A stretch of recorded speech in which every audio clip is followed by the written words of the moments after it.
Psychoshot, and he's going to be playing Sacktap. Chris is playing his side team, this Trish Doom Dante. He's not feeling comfortable with Firebrand this weekend. Yeah, watching Psychoshot, he tends to be a little inconsistent with his loops or his infinites, and he cracks a little bit under pressure, no offense to him, but, and not only that, if he can sustain this, Trish is a great matchup against Nemesis. Nemesis has no option against her tools. In case point, he's already got the first touch. You see that just the absolute, the speed of which she was able to fly. It's just something that Nemesis he's got a very difficult, oh no. In DHC, and now, if we get a reset here? No, okay. He's going for the full combo. Psychoshot deciding to save his meter, thinking he can just get out the chip, and now it's costing him. Because everything's momentum in Sacktap's way now. Now he's got Hagar with daggers, but nope, we're getting foot timed again. See, great awareness from Psychoshot there to actually dash up, not just tech out and do nothing, which would have resulted in a command grab, but to move.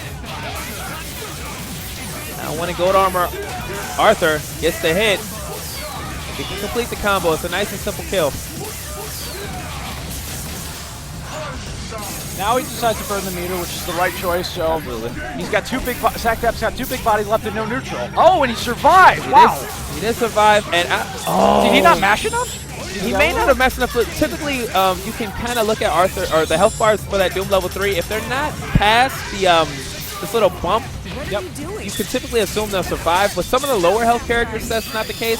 But in that instance, I believe because Arthur was gold armored up, it may have affected the damage a little bit. Because I know he gets a debuff for the without the armor. I believe he gets a slight buff with the armor, but I'm not entirely sure. I don't know off the top of my head. But we should have Doom's level 3 does about 400k as long as you fully mash it, and that's half of Arthur's health. So.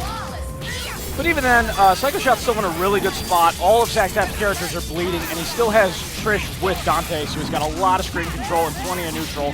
And he's just getting hit after hit. He's just not finishing. He gets the super here. Nemesis goes down. Now Hagar is going to be backed up with Arthur Dagger assist. Oh wow, great button press by Psychoshot. Works out for him. Really bold. Press nice right there. Psychoshot, you just wait, then X Factor. That's a dead Dante. No X Factor. Oh, it worked out. Okay, he got the slide. It was actually counter hit, but worked out. Psychoshot takes the first game. And actually, that was a developed patience to Chris's game there that you typically don't see out of him. He was still pretty aggressive, even for that. But it's, oh, wow, nice anti-air from Sacktap. Situation here. You can see it here. It's a little bit of like Cape Radian. Well, I wouldn't say that because Cape Radian loves to flank at the top of the screen. But you see like now a new look. He's going to get the hard tag here for the mix-up. Lots of damage on Hagar. Now a clean hit on Nemesis. He's going to have to TAC or burn the meter. He might be able to just do it with the DHC actually, but he's going for the TAC. But Nemesis drops out. And you wonder if he could have gone into photon array into high voltage. Well, because I mean, here's the thing: he ended up using 2 bars, which if the TAC had worked, he still would have anyway. So if he used 2 bars after he finished the combo, he either would have killed him, or he could have just burned the 3rd bar and been done with it. Like, it was a much safer option, and he still would have gotten a kill. But now instead, we've got a bleeding Nemesis that's recovering. Wow, what a pulled hard kick to kick Hagar out of that throw. It was a great reaction. He's trying to protect Dante here. Pretty good job. Oh, clips Arthur. So now he might be able to get a DHC, yes. And now he can control the space. Arthur hit. He's going to be out for a little bit. As you can see, Chris able to get set up. Ooh, big damage on Dante. Chris has got to move. It's really interesting to see how both players are playing their team order intermittently. They're just throwing characters in when things are bleeding and just trying to keep running until they can figure out what works. The challenges that Hagar assists. No meter for Sacktap on the kill there. Well done. Sacktap was trying to read the air dash there, but now he's still kept him in the corner. Punished him for trying to escape. And this should kill once he DHCs. I believe he will have to spin. No, he should only have to spin the 2, I believe. If he matches that all the way. It's close. Gets it. Yep. And now this is a dangerous mix-up.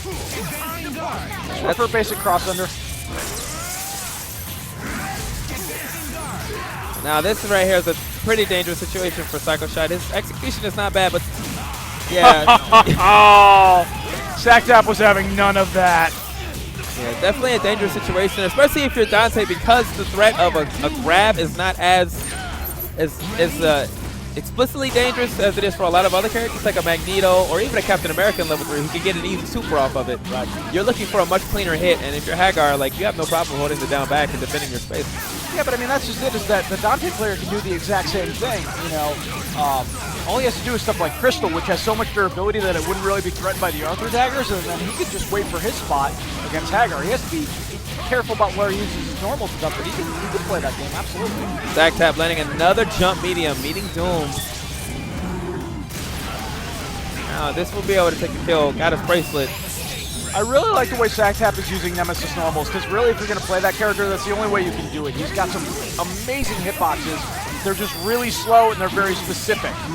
And sometimes you have to take some risks. That launcher is like -18 or something ridiculous, but if you know the right spot to put that hitbox, you can do some great reads.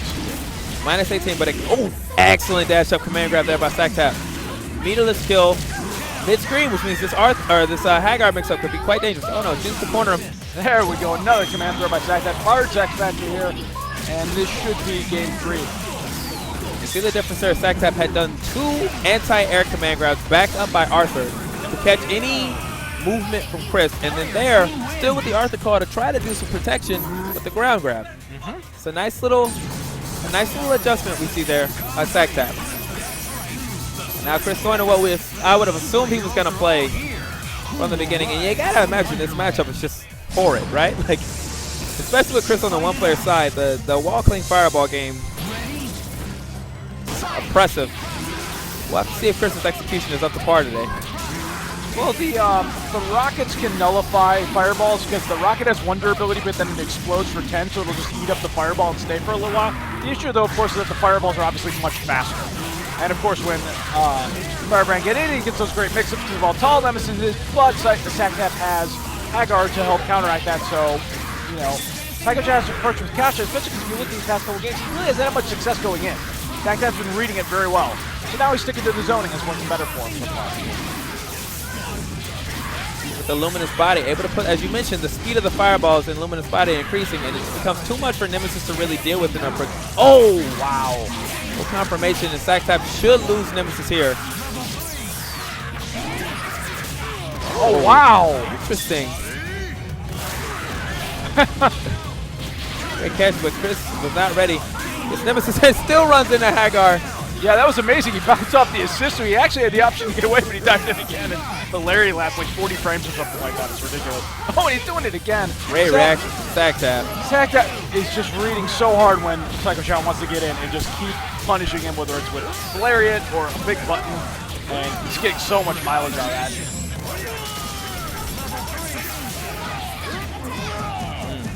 See the damage here. Hagar can get. Shout out to the 4-bar combo.